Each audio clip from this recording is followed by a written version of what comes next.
गर्भाशयामध्ये कधी मुलीला मारू नका देवा, कधीच मारू नका. कारण का ती गर्भाशयातली मुलगी काय म्हणते माहिती का? थोडंसं ऐका. आई सांग ना मला कोण वाचवणार, तुझ्या विना जन्माशी मला कोण घालणार. ती मुलगी काय म्हणते?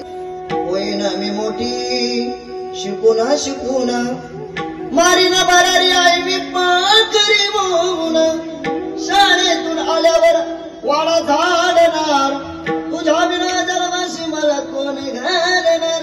राखी पौर्णिमेचा येईन जो सण, माझ्या दादाला राख्या बांधीन दोन कुंकवाचा टिळा कपाळी लावणार, तुझ्या विना जन्माशी मला कोण घालणार. गर्भाशयातल्या मुलीला कधी मारू नका. धर्माचे पालन करणे पाखंड खंडन